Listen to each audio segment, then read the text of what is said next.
Don't cry to me. If you loved me, you would be here with me. You want me, come find me, make up your mind. Alright guys, we'll welcome you guys back to the Rock Band vs. Guitar Hero, the Epic Battle Part 2. After the first one was a huge success, I want to thank you guys very much for that. I got requests from Errol Zeppelin Sevenfold, as well as a guy, I can't think of your name, sorry man, but he's on my YouTube account that's asked me to do this again, and I had kind of planned on, so we're going to get into it. I do want to let you guys know I did not forget about the second day of E3. Due to some responses that I got, I chose not to do just a spotlight on Sony because a lot of numbers what anybody wanted.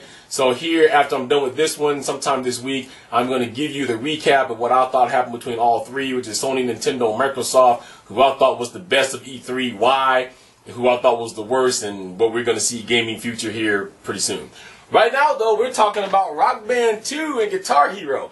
I should have actually named this series Rock Band 2 vs. Guitar Hero World Tour, the Epic Battle, but I didn't, and a lot of people got confused. This is about Rock Band 2 and Guitar Hero World Tour. I am not talking about or comparing Guitar Hero 3 versus Rock Band, Guitar Hero 1 or 2 versus Rock Band. This is all about the upcoming two games. Let's jump in it. If you guys watched my first one and remember what I said that I thought that Activision had a lot to prove on the circuit because Harmonix was the kings and queens of this industry. I'm going to come back and tell you this. After watching all the E3 coverage, after watching all the footage between both companies, I still feel the same way. Now, I know a lot of you out there is saying, why am I not giving Guitar Hero a break?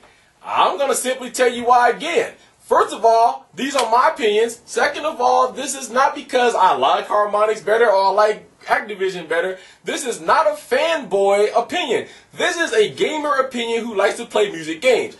Once again, there is a lot of talk that Guitar Hero has to back up that they've put in. I just read another Game Informer article, probably the first one I didn't get to read yet, and there was big time talk from Activision in there what they was going to do, so now's the time to back it up. But let me talk about what I think Guitar Hero is doing right. Regardless of what anybody else thinks, and people think a lot of it is a gimmick, I'm going to tell you what I think they are doing right. First of all, hate me if you want to, but I think that they did, from what I've seen, make their drum set right. Now, I know what I'm hearing, and I'm thinking the same thing. That's because, once again, in my opinion, Harmonix has already went through the flame and the fire and the trial and the getting the cussing out and the why these drums are suck and EA's been around Iron Man drums for the last 8 months. So I think that Activision, as we already suspect, has come to the board several times to see what's going on. They read all the articles that we read. So they went and they got it done right. And the reason I think they really got it done right was because, I don't remember the guy's name, but they say that they went to a guy who they consider to be the originator of the first ever music game, which was a drum game that was in arcades in the 80s. And they've asked him to help, and then they personally called Travis Barker in to make sure that this kit was going to be durable and could be beat on. From what I've seen, it's going to be good and can be beat on. It's going to be beat on and not going to break. The only question I have about the drum kit right now is if the cymbals are going to stand up. The cymbals are very thick. True, but if you look at the bell of the cymbal or where the nut is going to screw down to hold it in place, I'm a little questionable about that. I think with enough pounding on it, that it's probably going to be, maybe it could wear thin. I don't know if they're going to have replacements for that, but only time will tell. Okay, this should alleviate all the comments I get on YouTube about, man, you're really killing the drum set. The dude for Guitar Hero World Tour was killing the drum set. Rock Band and Guitar Hero now has made the drum set for you to beat it. Why? Because they gave you velocity-sensitive heads for you to beat it. Guitar Hero's World Tour is going to give you special sections for you to smack the hell out of the drum. Drums are meant to be beat, people. You need to understand that. They're meant to be beat, and a drummer cannot curtail his or her play style, whether it's a game or not. Okay? So I do think that that's right.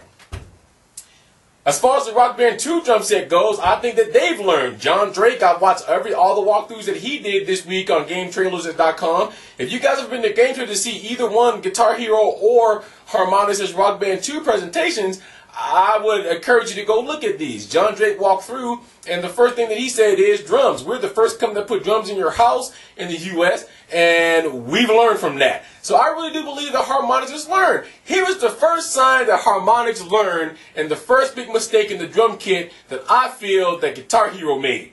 Harmonics now has still reinforced their pedal. Guitar Hero World Tour pedal is plastic. Now, according to Guitar Hero or Activision, they say what? Their set's going to stump all over Rock Band's kit and it's not going to break. How many pedals have you guys watching me have you snapped on the Rock Band circuit? That's all I got to say, okay? Not only they reinforce it, John Drake also said that he thinks that everybody loved the Rock Band kit, but that the neighbors didn't love it because it was loud. So they've quieted that down, okay? They put a big dot in the middle. Now the circle, if you go and look at some drum pads, you can buy some Remo pads. I've had some that has, or Remo drum skins that actually has the circle in the middle. They've done that so people to hit the middle more. Okay, so I think that they have learned. Let's compare the two real quick though when it comes to the way they're laid out. Activision says that they think that Harmonix' set laid out was bad. Harmonix has never said a thing about Activision's set. There's another reason why I think Activision has more to prove. They're making bad comments. Now, I'm going to tell you my opinion on how the both sets are laid out. Yes, Activision went for the more realistic drum experience. The Harmonix drums are not realistic. Here's why. On a realistic drum kit, like Activision has now created, you do have a hi-hat, you do have cymbals that's mounted above, and you do have your toms and so have you down below. However, Rock Band had it right, I think, especially for the inception of this game. And I'm going to tell you why. If you ever go to learn drums and the teacher is teaching you correctly, you will never learn on a kit. You always learn the basics on a snare, first and foremost. Because all of the things you're going to learn the snare, all of your timing, 4/4, 6/8, 2/8, all of the rudiments, all of the flams, all of that stuff you're going to learn on the snare is what duplicates to you playing the whole kit. Kit's the icing on the cake. Rock Band had this right because they laid you out 4 pads and they said, let's get everybody used to this. So people who's never played drums before didn't feel overwhelmed. Tell me people out here right now, comment on my YouTube or send me email and tell me that you wouldn't have felt overwhelmed if you never played drums and now you're sitting in front of a drum kit that has 2 or 3 cymbals here, and you've got to learn how to alternate not only these pads now, but these cymbals.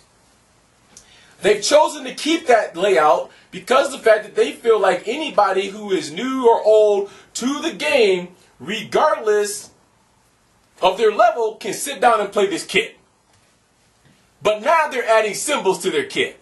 So now those of us who are more experienced and more skilled and want to do the cymbal thing, we can do the cymbal thing. Those who still just want to play regular like we did Rock Band 1, you can play that way. This also works out better if you go to your friend's house. You don't carry all this stuff with you. He may not have the cymbal mod. You can still play. When it comes to the Guitar Heroes World Tour drum kit, though, you cannot do this because the yellow and the blue are forever cymbals now.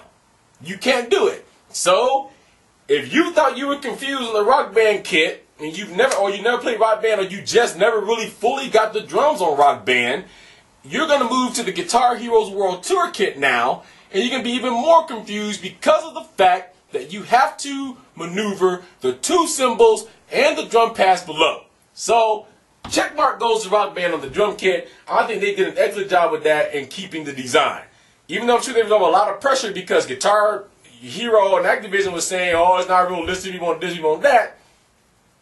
Rock Band gets it, and I think Activision doesn't, which is basically that everybody in this world is not a drummer at all. Some people are novice drummers who are just starting, and other people are like me and David Sheck and Gurn Killer and I Bite Pretty Hard. We have some drum experience, and we know how to play the drums.